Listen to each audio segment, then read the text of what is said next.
there was something important that we wanted to talk to everybody about.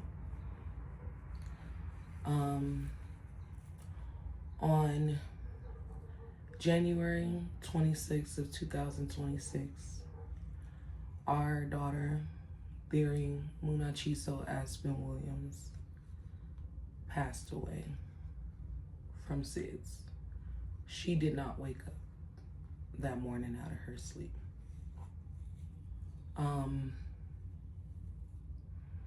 As you guys all know, Thyri was our only daughter out of all the boys. We named her Strawberry Girl. She was a piece of the puzzle of our family that we didn't even know we were missing.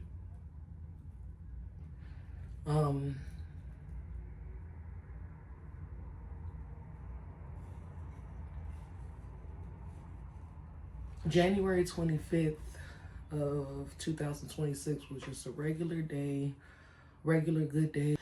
I was changing her diaper. I spent a lot of time when her babe was downstairs. He was getting the other boys ready, making breakfast. Everything was all good. That Sunday, she had turned 6 weeks and she was 2 days old at the time. And it was my first day going to brunch with the girls.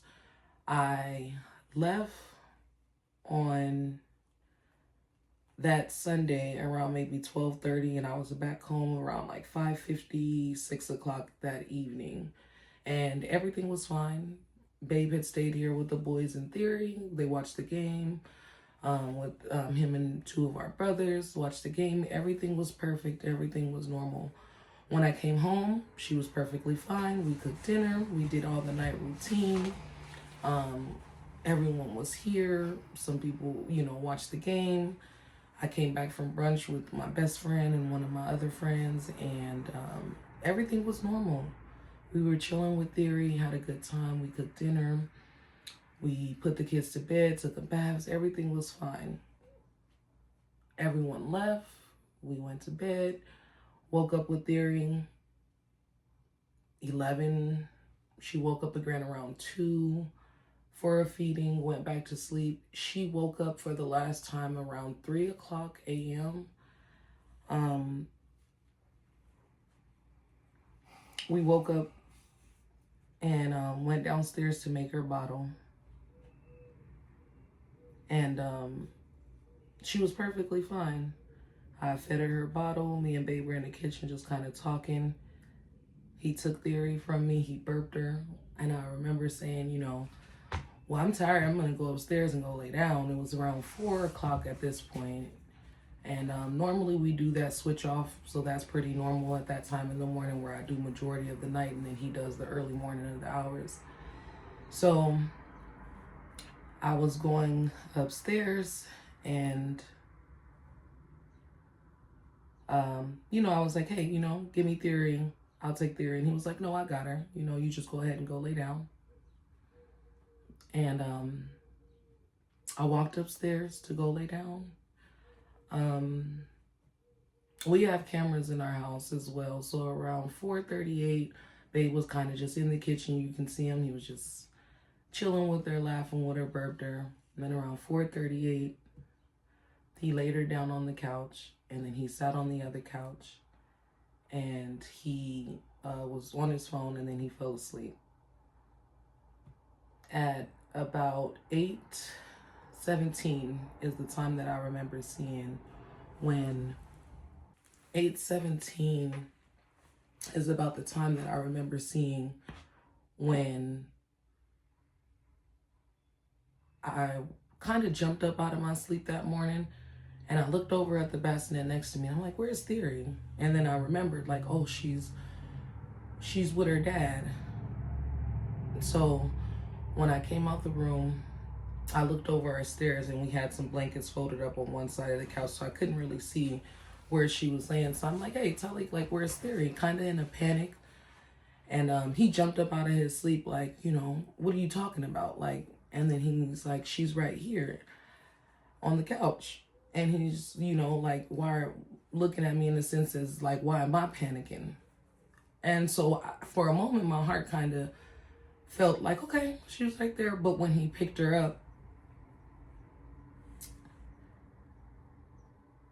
I noticed that our baby wasn't breathing. I noticed that something was off, whether it be mother's instinct or whatever you want to call it. I just knew that something wasn't right. And I just remember saying, Talik, is our baby dead? And I ran down the stairs and I grabbed her.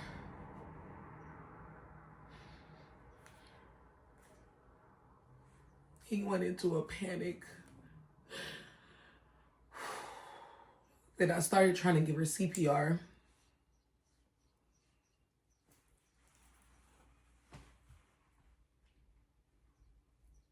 And I remember screaming, babe, call 911. Call 911. And I kept trying to give her CPR. And a part of me swears I heard her make a sound. Now I know I didn't do it right because I was trying to do it on the couch and I should have laid her on the floor.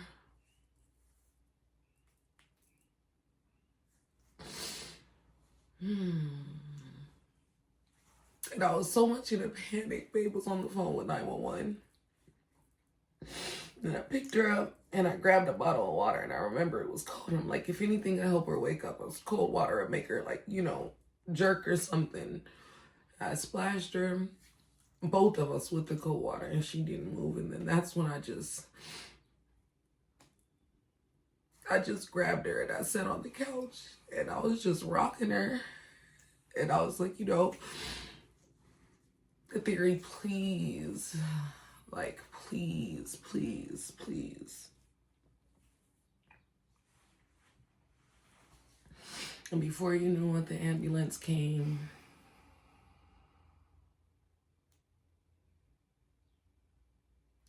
And they snatched her from me. And then it was just me and babe.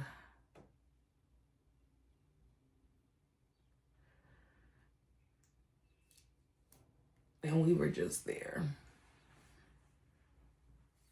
waiting.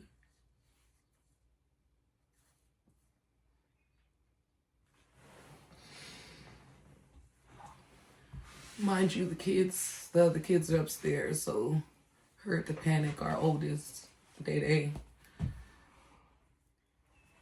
I remember hearing him screaming, but I couldn't get to him because there was so much other stuff going on.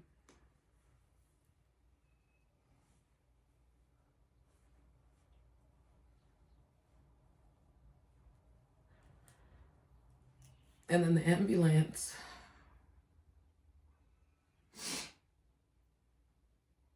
they had her in the ambulance, and I remember thinking, they're gonna save her. Like, this can't be real. This can't be happening. Like, they're gonna save her. But deep down inside, like, I knew that she was gone.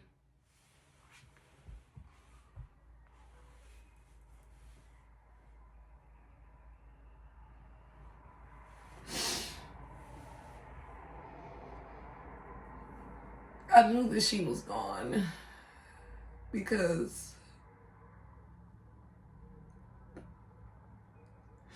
after so long of her sitting in the ambulance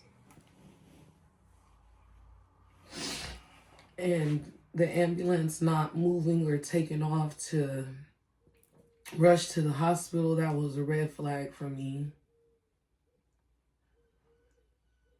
And then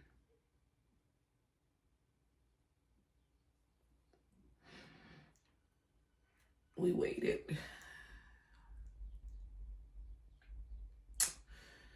And I just remember babe was in a panic. I was in a panic. I wasn't even in a panic. I was just numb.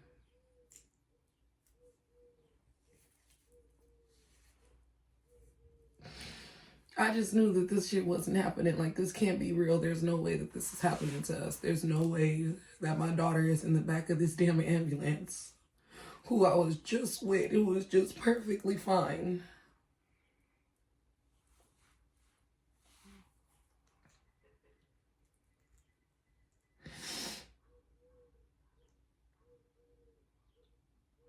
And then the man came from the ambulance, and he said, you know, we're sorry, ma'am. We tried everything we could. She's already gone.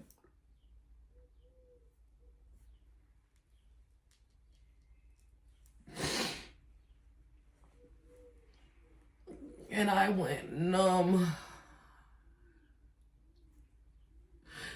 Completely numb. My worst fear was happening. And I just didn't understand it. We didn't understand. We died that day. We died. We died that day.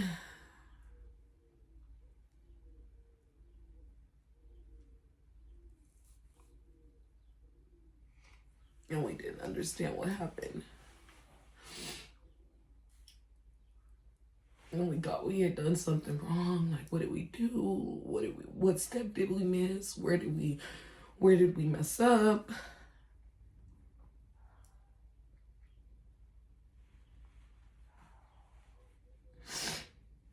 And then the detectives and the police and the coroners.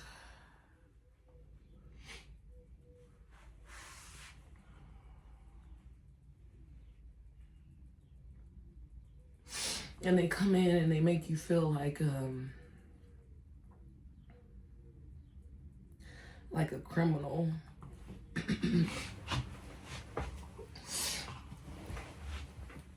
Like you did something wrong. Which now, in hindsight, I know that that's protocol.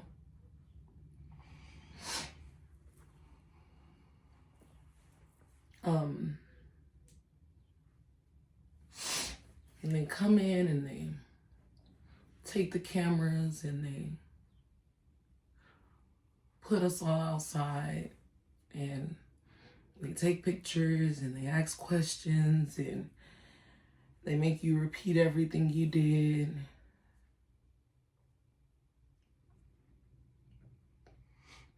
And for 3 hours, all I could think was, I want to get to our daughter that's in the back of that ambulance.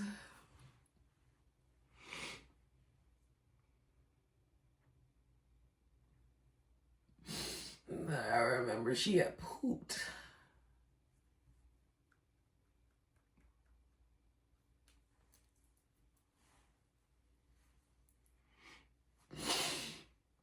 I wanted to change her diapers so bad, but they wouldn't let me.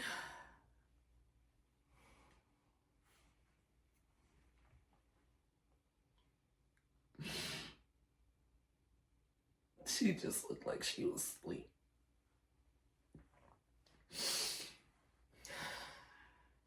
And then 3 hours later, they let us go in the back of the ambulance.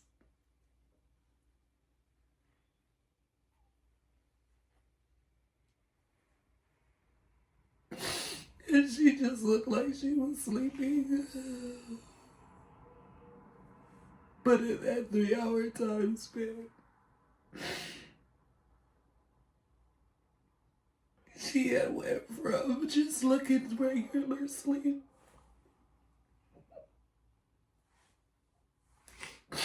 to her little lips just,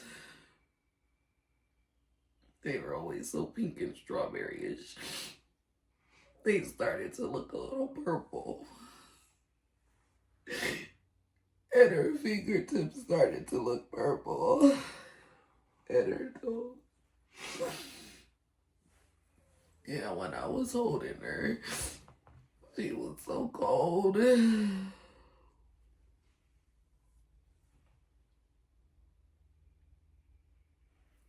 I tried so hard.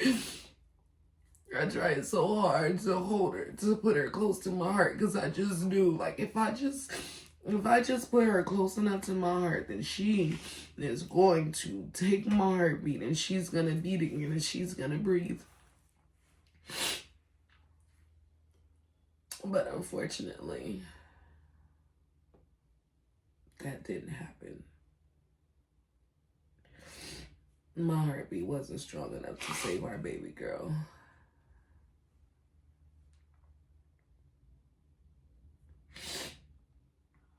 So Dad took her, and he was holding her.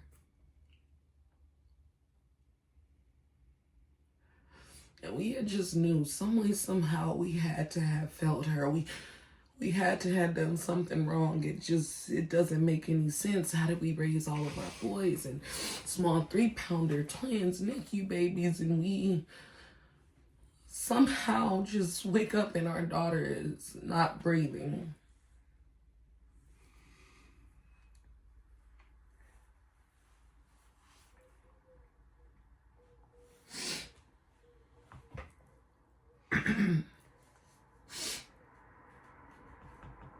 And then the hours go by.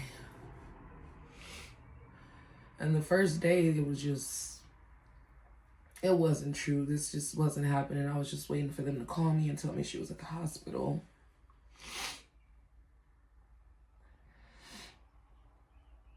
When I woke up the next morning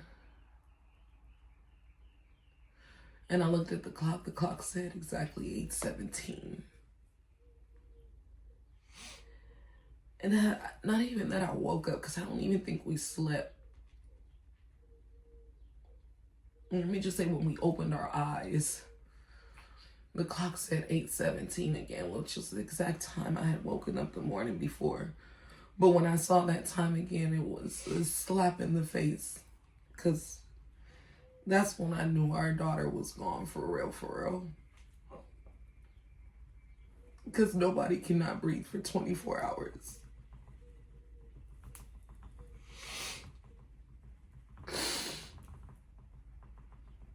And then I went numb.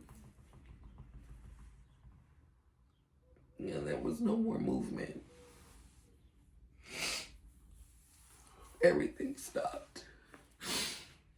And all I could see was Thyri. All I could breathe was Thyri. Everything was Thyri shaped at that point.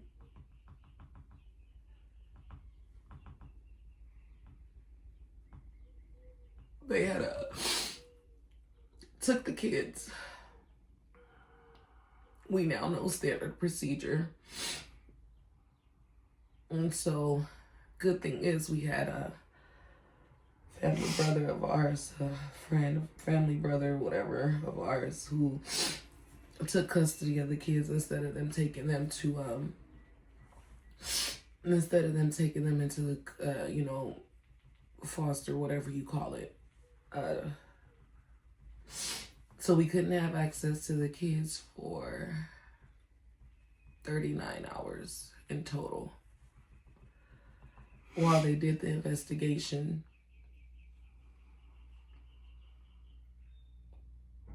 They had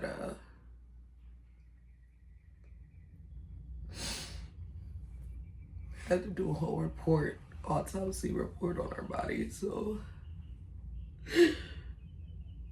they had to cut our baby up, of course, check for asphyxiation, wrongdoings, harmfulness, anything. Took the cameras from the house, watched the 12 hours of our lives, pretty much from the day before up until the morning of.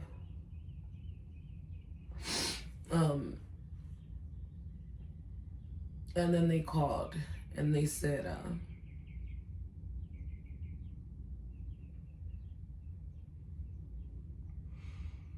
you guys can get your kids back. Because after a deep investigation, we realized we've come to the conclusion that there was no harm play. There was no asphyxiation, no broken bones, no harm, no this, no that. And that our baby died of SIDS.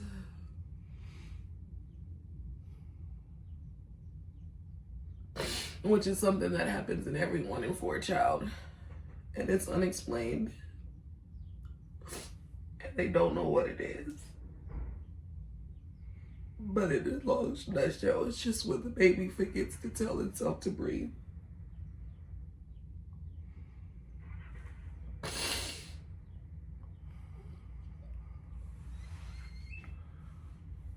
And of course we thought, did she suffocate when something happened? Did she lay the wrong way? Did we do something?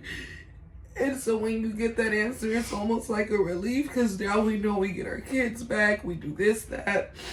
But then it's also like, SIDS is not really an answer.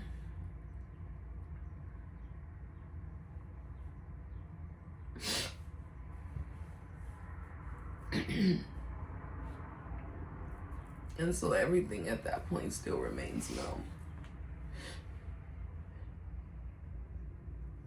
And then you have family and friends come around.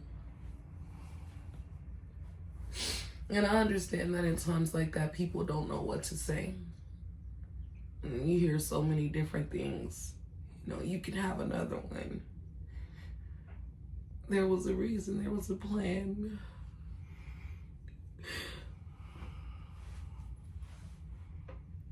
But we don't get it.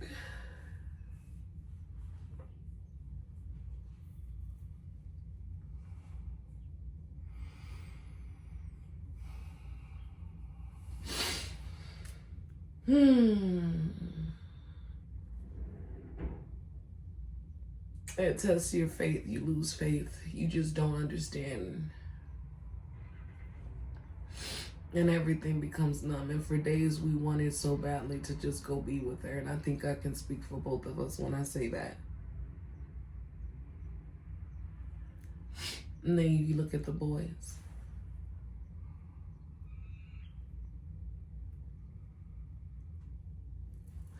And to come back in this house.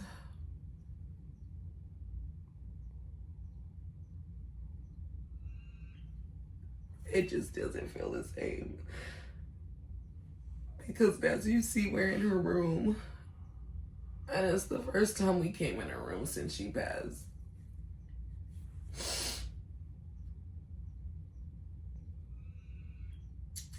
And today is March 24th, 2026. And it's the first time that we were strong enough to just say, we're gonna tell her story. Because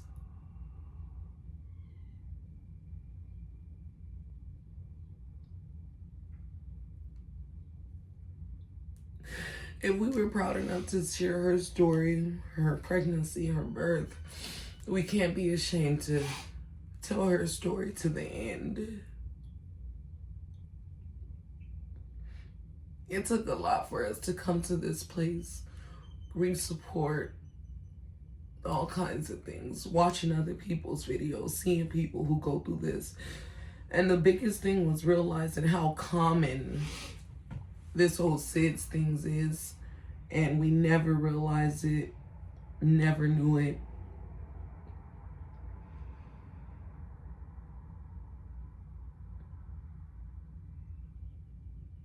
And now that our daughter passed, it's almost like buying a new car. We see SIDS happening everywhere. And I wasn't going to speak up at first because I was like,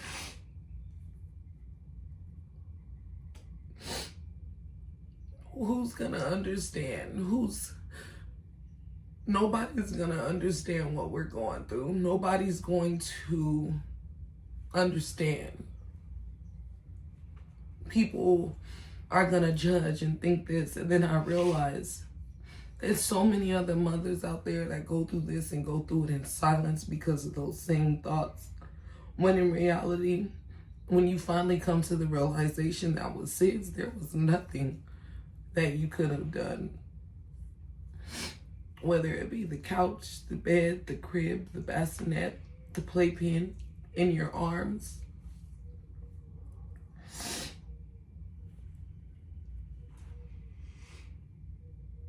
And so it took a lot for us to even come here and just be vulnerable. But we also knew that we had to be strong for Thyri and be advocates for her and for other parents who are going through this in silence, because 2 days from today, it'll make 2 months since she passed away. This is the first time that I have been able to say that our daughter died. And so other than close friends and family, no one knows. And it almost just felt like we were holding this big weight or secret. And in order to accept our reality for what it was, we had to speak it. And so if there's any other moms or dads who went through losses like this, which I know there are a lot of you guys out there, you're not alone. We could use some support, just like you could use some support.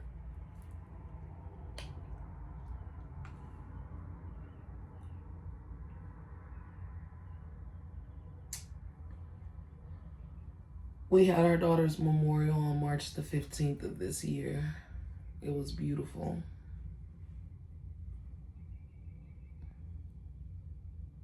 And I'll share videos and pictures of that at a later date. We had her cremated, and we all wear her on our necks now.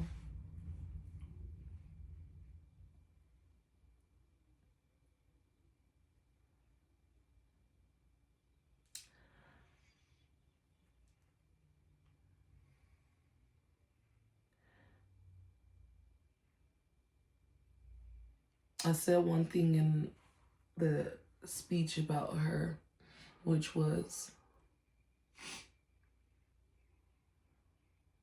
our life is not a journey because a journey has a destination. There is no destination with grief or with this loss. It's just our lives now. And we had to come to a place of just accepting the fact that our daughter is gone. And the pain never goes away. But the only thing keeping us here is the fact that we have all of our other boys who need us. And we don't want to make them feel the pain. I think everybody's just kind of coping at this point. I really didn't want to hear too many I'm sorry's and oh condolences or oh I can't imagine, because anyone can imagine. It's just that once you start taking your brain into such a deep, dark place, you stop yourself before you go that deep, because it's an unbearable thought of losing a child. And especially at such a young age, and something you prayed for, you asked for to be given to you and then just taken away from you so suddenly. It makes absolutely no sense.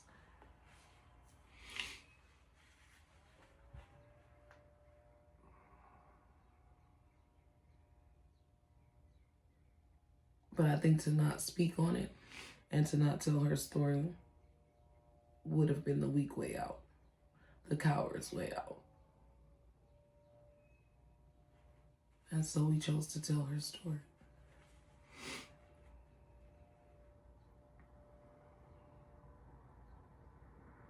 We don't know where life holds us, where life is going to take us after such a loss.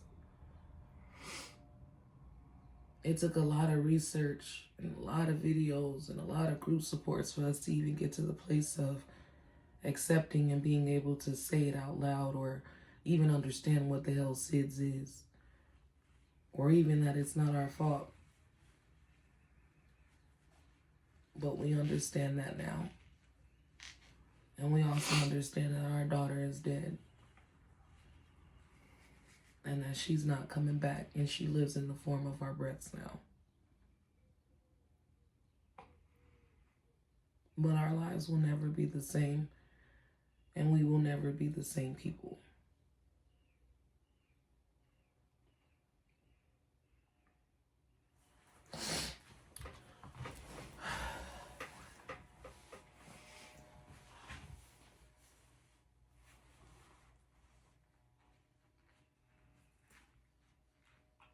But all we do know is that this is our reality now. And versus trying to hide in the shadows, we have to just live in it.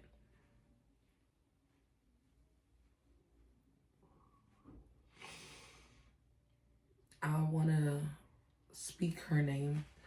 We don't want to stop saying her name.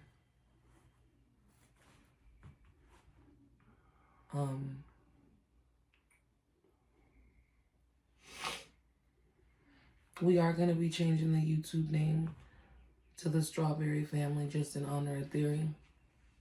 If it's any moms or anybody that needs any support or wants to talk, or any dads that wants to reach out, going through the same things, you guys are not alone.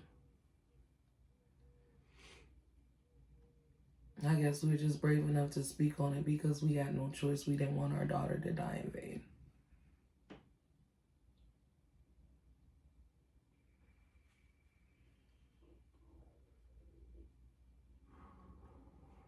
So I think I'm just going to stop this right here because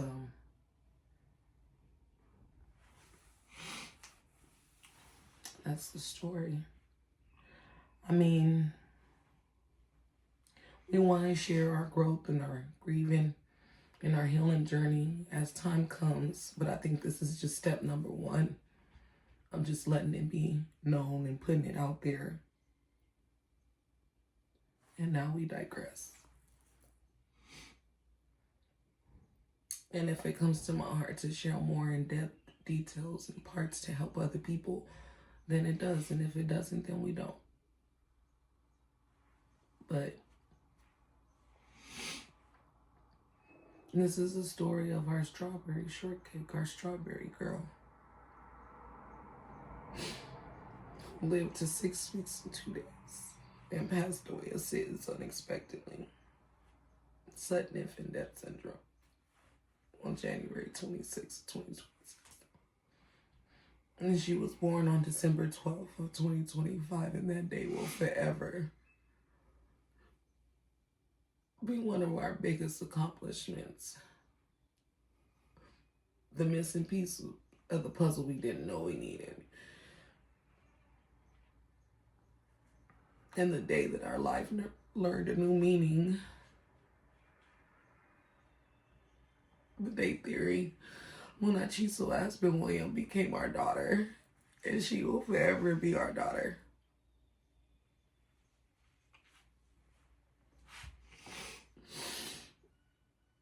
And that is just her story.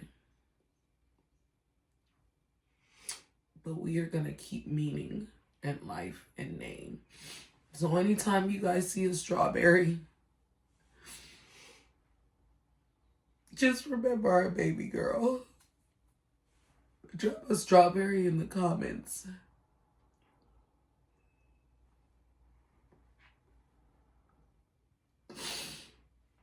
Leave a strawberry for our baby girl. And every time you see one, you think of Thyri Munachiso Aspen Williams. A baby girl who came in this world with a bang and left with an even bigger bang.